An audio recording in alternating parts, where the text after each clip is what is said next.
Hello dear students, RS UP board exam YouTube channel पर आप सबका स्वागत है। आज की क्लास में हम लेकर आए हैं कक्षा 12 के सब्जेक्ट केमिस्ट्री की चैप्टर नंबर 10, जो कि आपका है हेलो एरीन एवं हेलो एल्केन्स के एक इम्पोर्टेंट टॉपिक, जो कि आपका है एथिल ब्रोमाइड के रासायनिक गुण। क्योंकि पिछली वीडियो में हमने आपको एथिल ब्रोमाइड बनाने की प्रयोगशाला विधियों को समझाया था, तो आज हम एथिल ब्रोमाइड के रासायनिक गुणों का अध्ययन करेंगे। क्योंकि ये रिएक्शंस आपके बोर्ड एग्जाम में हमेशा पूछी जाती हैं कि क्या होता है जब, या कैसे प्राप्त करेंगे, इस पर ही आपकी रिएक्शंस आती हैं। तो देखते हैं एथिल ब्रोमाइड के रासायनिक गुण। तो नंबर 1 तुम्हारा रासायनिक गुण है इसका कि सोडियम एथॉक्साइड से क्रिया, मतलब एथिल ब्रोमाइड जो कि होता है तुम्हारा C2H5Br, इसकी क्रिया हम सोडियम एथॉक्साइड से कराते हैं तो उनको क्या मिलता है। तो आपको इसमें लिखना है एथिल ब्रोमाइड की, मतलब C2H5Br की सोडियम एथॉक्साइड से क्रिया कराने पर डाई एथिल ईथर बनता है। Die ethyl ether. तो सबसे पहले इसकी रिएक्शन कैसे होगी, तो तुम्हारा सोडियम एथॉक्साइड से कराना। सबसे पहले आपको सोडियम एथॉक्साइड का फार्मूला पता होना चाहिए। तो यहाँ पर किससे करानी है, एथिल ब्रोमाइड से। तो एथिल ब्रोमाइड है तुम्हारा C2H5Br प्लस एथॉक्साइड, वो भी सोडियम एथॉक्साइड। तो तुम्हारा सोडियम एथॉक्साइड का फार्मूला होता है C2H5ONa। ये होता है एथॉक्साइड, ये होता है तुम्हारा सोडियम। तो सोडियम एथॉक्साइड जब इसकी रिएक्शन कराते हैं, देखते हैं क्या बनता है। तो तुम्हारा बनता है die ethyl ether C2H5O C2H5, मतलब C2H5 इसका आ जाता है और ये O C2H5 ये, और तुम्हारा निकल जाता है सोडियम ब्रोमाइड NaBr बाहर निकल जाता है। ये तुम्हारा होता है die ethyl ether, die ethyl ether. तो आपको इसमें यही लिखना है कि जब हम एथिल ब्रोमाइड की सोडियम एथॉक्साइड से क्रिया कराते हैं तो क्रिया के फलस्वरूप डाई एथिल ईथर प्राप्त होता है। ये हो जाता है आपका एथिल ब्रोमाइड का पहला रासायनिक गुण। अब देखते हैं सेकंड। तो तुम्हारा सेकंड है जलीय कास्टिक सोडा से क्रिया। तो एथिल ब्रोमाइड C2H5Br प्लस जलीय कास्टिक सोडा। अब कास्टिक सोडा तुम्हारा होता है NaOH, वो भी तुम्हारा जलीय है।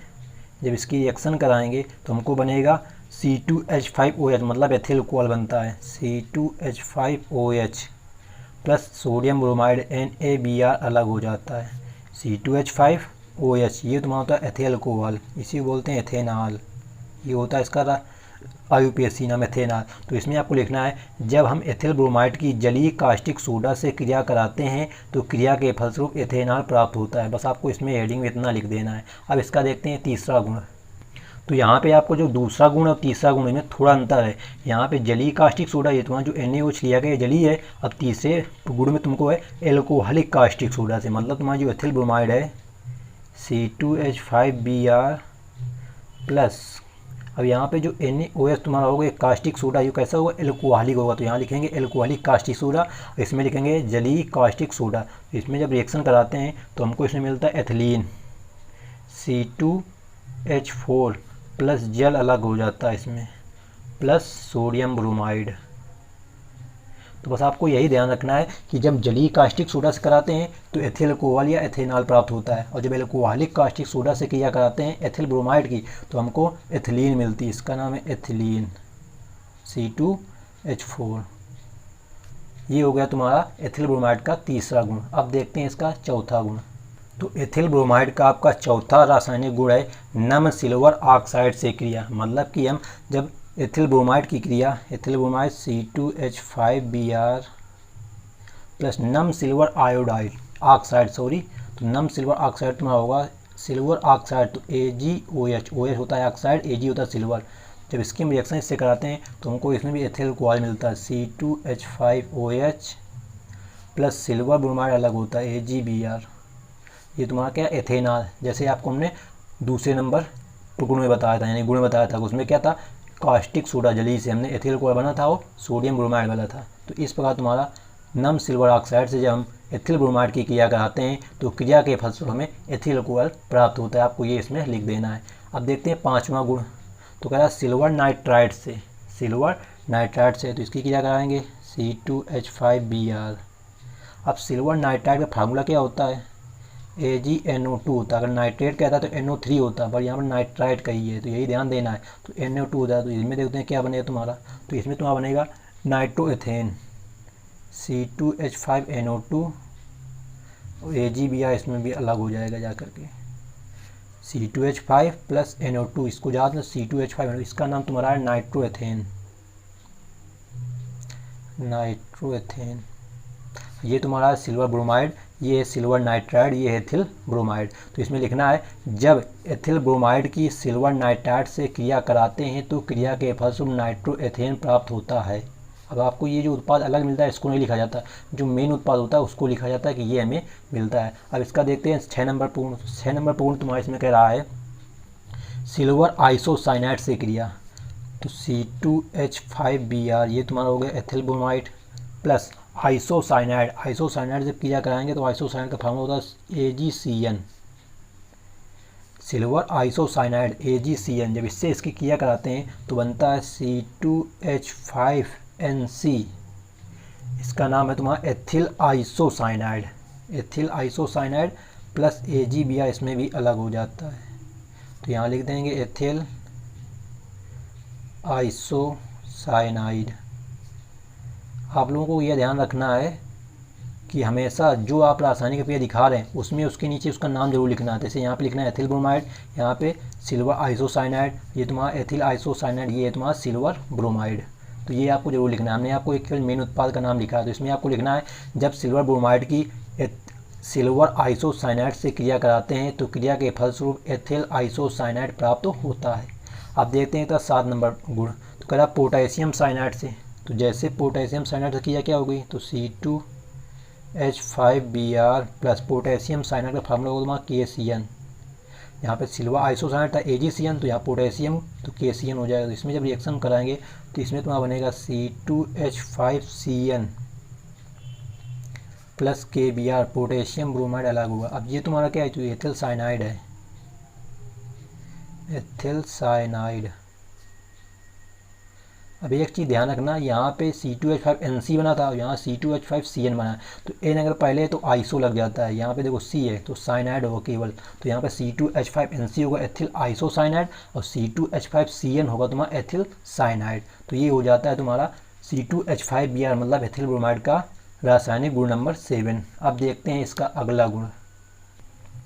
तो हम जब एथिल ब्रोमाइड C2H5Br कि मैग्नीशियम धातु, ये जो Mg तुम्हारा क्या है मैग्नीशियम धातु से क्रिया कराते हैं तो हमें गिगनार्ड अभिकर्मक प्राप्त होता है।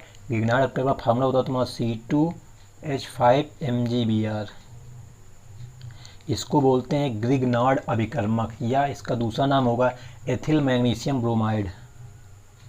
Ethyl magnesium bromide, magnesium bromide, इसी को बोलते हैं ग्रिग्नार्ड अभिकर्मक, ग्रिग्नार्ड अभिकर्मक। क्योंकि आपको अभी आगे क्लोरोफॉर्म जब पढ़ोगे तो वहाँ कहेगा क्लोरोफॉर्म की ग्रिग्नार्ड अभिक्रिया से कराएंगे तो क्या मिलता है, तो आपको ध्यान रखना है ग्रिग्नार्ड अभिकर्मक का फार्मूला क्या होता है C2H5MgBr। तो इसमें आपको लिखना है जब एथिल ब्रोमाइड की मैग्नीशियम धातु से क्रिया कराते हैं तो हमें ग्रिग्नार्ड अभिकर्मक प्राप्त होता है, जिसे एथिल मैग्नीशियम ब्रोमाइड भी कहते हैं। तो 9वां इसका गुण है तुम्हारा 9 नंबर सिल्वर एसीटेट से क्रिया।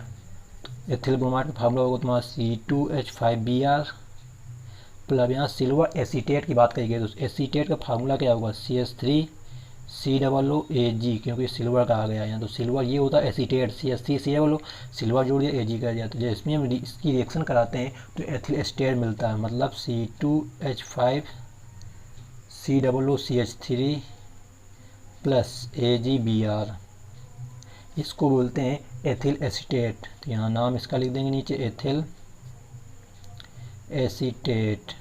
तो इसमें आपको लिखना है जब एथिल ब्रोमाइड C2H5Br की क्रिया CH3COOAg सिल्वर एसीटेट से कराते हैं तो क्रिया के फलस्वरूप एथिल एसीटेट C2H5COOCH3 प्राप्त होता है।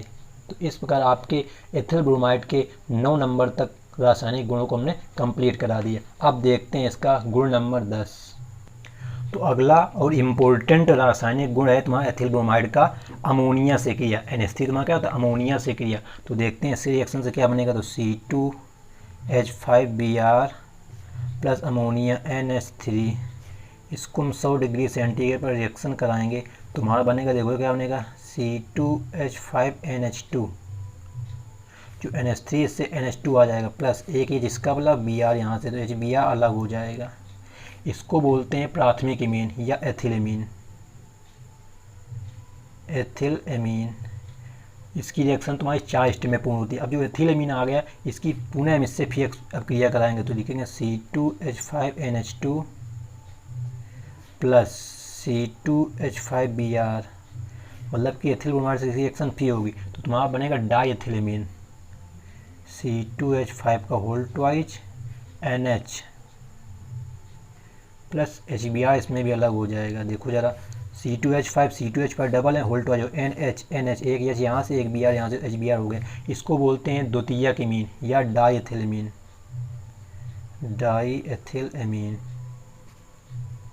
या द्वितीयक एमीन, जो नाम आपको लिखना। अब जो तुम्हारा द्वितीयक एमीन आ गया, इसकी क्रिया फिर एथिल ब्रोमाइड से कराएंगे। तो C2H5 का whole twice NH plus C2H5Br ethyl bromide से कराएंगे तो तुम्हारा तृतीयक एमीन मिलेगा।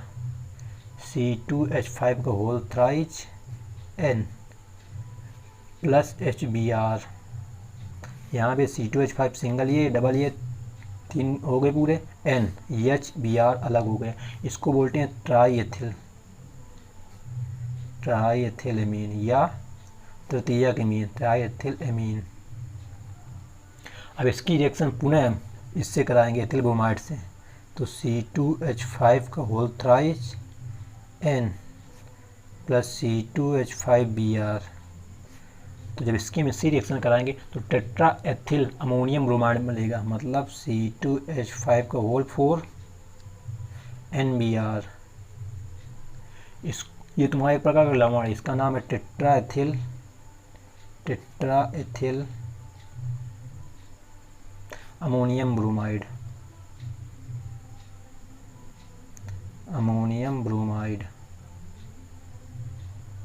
जो कि तुम्हारा एक लवण है। तो तुमको लिखना है इसमें कि जब हम एथिल ब्रोमाइड की अमोनिया से क्रिया कराते हैं तो क्रिया के फलस्वरूप हमें टेट्रा एथिल अमोनियम ब्रोमाइड लवण प्राप्त होता है। तो आपको ये ध्यान रखना है, स्टेप बाय स्टेप इसकी रिएक्शन होंगी, क्योंकि ये मोस्ट इंपॉर्टेंट रिएक्शन है आपकी। आपके एग्जाम में कहेगा एथिल ब्रोमाइड बनाने की प्रयोगशाला विधि का वर्णन कीजिए तथा इसकी अमोनिया से अभिक्रिया को दिखाइए। तो आपको यही 4 स्टेप दिखा देना है। अब देखते हैं इसका गुण नंबर 11। तो एथिल ब्रोमाइड की सबसे इम्पोर्टेंट रिएक्शन जो कि आपकी वुड्स अभिक्रिया, आपको कहेगा पेपर में कि वुड्स अभिक्रिया पर टिप्पणी लिखिए, या एक क्वेश्चन कहेगा निम्न पर टिप्पणी लिखिए। वहाँ पर आपको 2-3 नाम लिखे होंगे। मान लो एक वुड्स अभिक्रिया हो गई, इसके बाद आपको हम फ्रैंकलैंड अभिक्रिया कराएंगे, फिर फ्रीडल क्राफ्ट अभिक्रिया कराएंगे। तो अब सबसे पहले देखते हैं वुड्स अभिक्रिया। तो वुड्स अभिक्रिया होती क्या, सबसे पहले आपको इसकी थ्योरी लिखनी है। तो हम आपको थ्योरी बोल देते हैं, आप इसकी अपने नोट्स में जरूर लिखना है आपको। जब शुष्क ईथर की उपस्थिति में हैलो एल्केन जैसे एथिल ब्रोमाइड की सोडियम धातु से क्रिया कराते हैं तो क्रिया के फलस्वरूप एल्केन जैसे ब्यूटेन प्राप्त होता है और यह अभिक्रिया वुड्स अभिक्रिया कहलाती है। मतलब कि शुष्क ईथर की उपस्थिति में हमको एथिल ब्रोमाइड की क्रिया सोडियम धातु से करानी है। तो इसकी रिएक्शन कराते हैं जरा। C2H5Br प्लस सोडियम मतलब कि Na धातु से हमको इसकी रिएक्शन कराएंगे। तो कह रहा है क्रिया के फलस्वरूप हमको एल्केन प्राप्त होता है। तो देखते हैं कैसी रिएक्शन होगी। यहाँ पे क्या रहेगा, शुष्क ईथर, क्योंकि वहाँ पे तुमसे कहा शुष्क ईथर की उपस्थिति में हमको इसकी हम रिएक्शन कराते हैं तो हमको ब्यूटेन कह रहा है, एथिल ब्रोमाइड की कह रहा है ब्यूटेन प्राप्त होता है। ब्यूटेन क्या होता है तुम्हारा C4H10। अब यहाँ हम देखते हैं तो यहाँ पे संतुलित रासायनिक क्रिया नहीं है, यहाँ C4 है, यहाँ पर केवल तुम्हारा 2 है, तो मतलब इसमें 2 गुणा होगा 2। तो यहाँ पर कितना हो गया, 5 दूनी 10 हो गया और ये 4 होगा, C4H10 हो गया। प्लस यहाँ 2Br बचा और Na है, तो मतलब कि NaBr तो बनेगा, बट यहाँ पे Br2 है तो 2 जोड़ेंगे तो 2 यहाँ भी हो जाएगा, जब भी तो बराबर होगा संतुलित रासायनिक क्रिया। तो ये हो जाती है आपकी वुड्स अभिक्रिया। शुष्क ईथर की उपस्थिति में जब हम एथिल ब्रोमाइड की क्रिया सोडियम धातु से कराते हैं तो क्रिया के फलस्वरूप ब्यूटेन, ये तुम्हारा किसका फार्मूला, ब्यूटेन प्राप्त होता है। इस अभिक्रिया को वुड्स अभिक्रिया कहते हैं। इस अभिक्रिया को वुड्स अभिक्रिया कहते हैं, बट इसका जो एक तुम्हारा सामान्य फार्मूला होता है वो ये होता है, लिख सकते हो सामान्य फार्मूला, यानी सामान्य अभिक्रिया। मतलब जरूरी नहीं एथिल ब्रोमाइड से ही किया कराएं, मान लो मेथिल ब्रोमाइड से करा दें तो मेथिल ब्रोमाइड होता है CH3Br होता है, तो उसके लिए तुम्हारा फार्मूला होता है 2RX + 2Na एरो R मिल जाते हैं दोनों के, प्लस 2NaX बन जाता है। अब इसमें ज़रा ध्यान देने की बात है, 2R तो वही R यहाँ पे मिल गए, मतलब देखो जरा ये होता है R तुम्हारा, C2H5 तुम्हारा R होता है, इतना जो होता है, मतलब R बराबर यहाँ से तुम ले सकते हो C2H5, बट यहाँ पेपर में आपको ये दिखाई नहीं, अगर रिएक्शन आ जाती है तो ये देखो जरा, तो यहाँ पर R जोड़ोगे तो C4H10 हो जाएगा, 2Na ये रिएक्शन। तो ये होती है कि सामान्य अभिक्रिया। अगर आपको सामान्य अभिक्रिया याद है, मान लो इसमें हम दूसरी रिएक्शन दिखा दें, मान लो मेथिल ब्रोमाइड दिखा दें CH3Br, तो इसमें दोनों लेंगे प्लस 2Na, जब रिएक्शन कराएंगे क्या होगा, C2H6 प्लस 2NaBr, तो ये तुम्हारा क्या होता है, ये ब्यूटेन हो गया, ये एथेन हो जाएगी तुम्हारी। तो ये आपको ध्यान देना, इसकी सामान्य अभिक्रिया से किसी के साथ भी रिएक्शन कराया जा सकता है। आपको पूछा जा सकता है क्या होता है जब मेथिल ब्रोमाइड, ये क्या तुम्हारा मेथिल ब्रोमाइड की रिएक्शन सोडियम धातु से कराते हैं तो क्या होता है, तो आपको पता होना चाहिए क्या होता है। ये भी शुष्क ईथर यहाँ उपस्थित हो जाएगी तुम्हारी, शुष्क ईथर, तो क्या बनता है, एथेन बनता है। तो आपको ये हो जाती है आपकी मोस्ट इम्पोर्टेंट रिएक्शन वुड्स अभिक्रिया। तो आपको इस रिएक्शन को जरूर याद रखना है। अब देखते हैं इसका अगला गुण। तो अगली भी आपकी मोस्ट इम्पोर्टेंट रिएक्शन है फ्रैंकलैंड अभिक्रिया। क्वेश्चन आएगा फ्रैंकलैंड अभिक्रिया पर टिप्पणी लिखो। तो आपको इस पर क्या लिखना है, जब हैलोएल्केन की जिंक धातु से क्रिया कराते हैं तो क्रिया के फलस्वरूप एल्केन्स प्राप्त होते हैं। मतलब कि फ्रैंकलैंड अभिक्रिया में हैलोएल्केन की क्रिया हम जब किससे कराएंगे, जिंक धातु से कराते हैं, तो हमको क्या मिलता है, एल्केन्स प्राप्त होते हैं। तो इसकी रिएक्शन देख लेते हैं। तो इसकी रिएक्शन तुमको किसके साथ करानी है, एथिल ब्रोमाइड, क्योंकि यहीं पे तुम्हारे यही है हैलोएल्केन C2H5Br प्लस जिंक धातु से क्रिया कराते हैं। तो यहाँ पे हमको क्या बताया, एल्केन्स मिलते हैं। तो यहाँ भी सेम सिस्टम तुम्हारा यहाँ भी चलेगा, क्योंकि देखो Zn2+ होता है, तो यहाँ भी हम 2 जोड़ लेंगे तो तुम्हारा हो जाएगा C4H10 प्लस ZnBr2।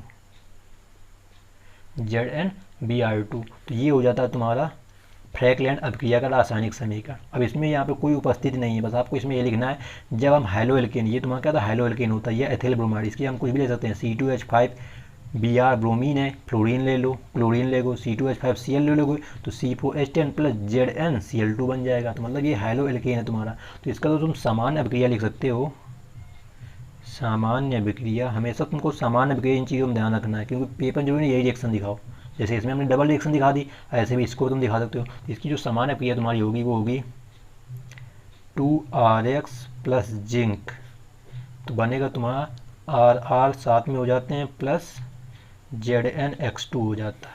देखो जरा, ये RR साथ में हुआ ना, C2H5, ये RR साथ में हो गया है, फिर उसके साथ में क्या हुआ है, ZnX2, ये X2 है ना यहाँ पे, तो ये बन जाता है। तो ये तुम्हारा क्या बनता है, एल्केन बनता है। ये तुम्हारा क्या है, ब्यूटेन है, जैसे ऊपर वाले रिएक्शन में बना था। तो ये हो जाती है आपकी फ्रैंकलैंड अभिक्रिया। अब देख लेते हैं एथिल ब्रोमाइड का अंतिम गुण, जो कि आपका मोस्ट इम्पोर्टेंट है। तो आपके एग्जाम में आएगा फ्रेडल क्राफ्ट अभिक्रिया पर टिप्पणी दीजिए। तो आपको लिखना क्या है इसमें कि जब बेंजीन तुम्हारा क्या होता है, बेंजीन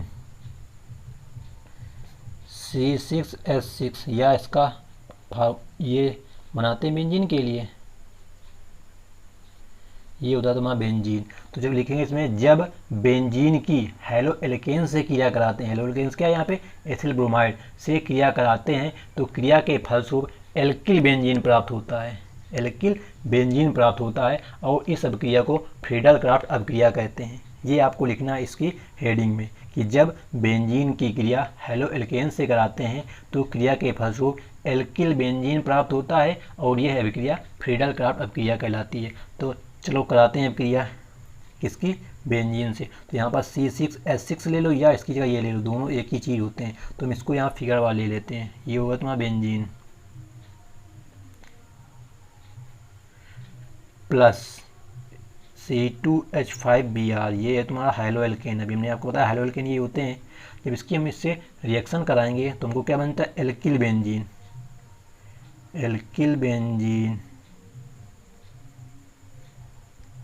अब तुम्हारा जो C2H5 जो है, यहाँ पे हमेशा एच होते हैं, एक एच यहाँ पे, एक एच यहाँ, 3 एच हो गए, 3 नीचे, मतलब 6 एच होते हैं। वहीं 6 कार्बन भी होते हैं, प्लस HBr और इसमें साथ में जाएगा। क्यों जाएगा, क्योंकि यहाँ से एक एच हटेगा, उसकी जगह C2H5 जुड़ेगा जा करके। यही होता है तुम्हारा एल्किल बेंजीन।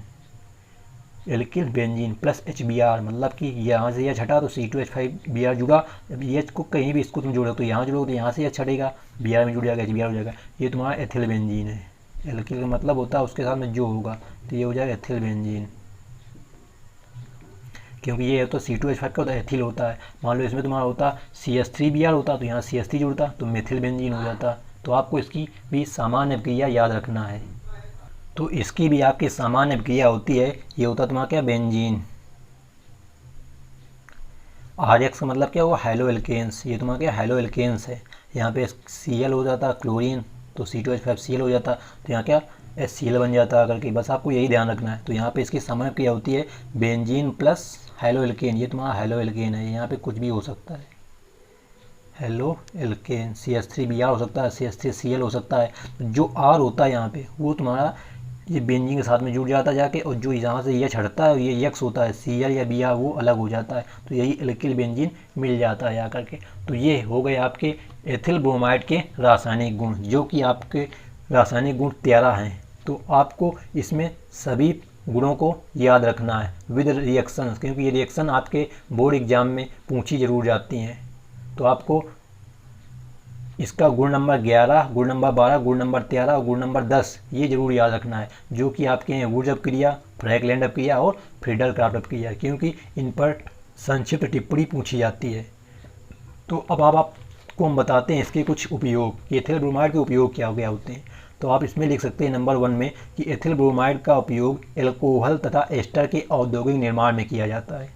तुम्हारा जो एथिल ब्रोमाइड होता है इसका उपयोग हम एल्कोहल तथा एस्टर के औद्योगिक निर्माण में किया जाता है। क्योंकि हमने आपको गुण नंबर किसमें बताया था, 2 में, कि जलीय कास्टिक सोडा से जब रिएक्शन कराई थी तो वहाँ पर एथिल अल्कोहल बना था। तो वही यहाँ पे लिखा है कि इसका उपयोग एल्कोहल तथा एस्टर के निर्माण में किया जाता है। अगला इस लिख सकते हो कि इसका उपयोग टेट्रा एथिलेट बनाने में किया जाता है। टेट्रा एथिलेट नंबर 2 इसमें लिख सकते हो। और इसमें लिख सकते हो इसका उपयोग फ्रीडल क्राफ्ट अपक्रिया में किया जाता है, कि फ्रीडल क्राफ्ट अपक्रिया ये होती उसमें हमने एथिल ब्रोमाइड का प्रयोग करते हैं। अगला पॉइंट लिख सकते हो बारबीट्यूरेट औषधियाँ बनाने में किया जाता है। तो तुम्हारी औषधियाँ होती है वो भी कैसी, बारबीट्यूरेट, उनको बनाने में भी हम एथिल ब्रोमाइड का यूज करते हैं। तो दोस्तों आज की वीडियो में फ़िलहाल इतना है। तो वीडियो कैसी लगी, अगर वीडियो अच्छी लगी हो तो वीडियो को लाइक शेयर कमेंट करना ना भूलें। साथ ही यदि आप इस चैनल पर पहली बार आए हों तो प्लीज़ चैनल को सब्सक्राइब कर बेल आइकन को प्रेस करें, जिससे आने वाली वीडियो की नोटिफिकेशन आपको सबसे पहले मिले और आपके एग्ज़ाम की प्रिपरेशन बेहतर ढंग से हो सके। तो मिलते हैं नेक्स्ट वीडियो में नेक्स्ट टॉपिक के साथ में। जब तक के लिए जय हिंद जय भारत। आप हमें टेलीग्राम चैनल पर भी फॉलो कर सकते हैं, जिसकी लिंक इस वीडियो के डिस्क्रिप्शन बॉक्स में दी गई है। और फेसबुक पेज को अवश्य फॉलो करें, जहां पर आपको समय समय पर आपसे संबंधित न्यूज़ दी जाती है। तो thanks for watching this video.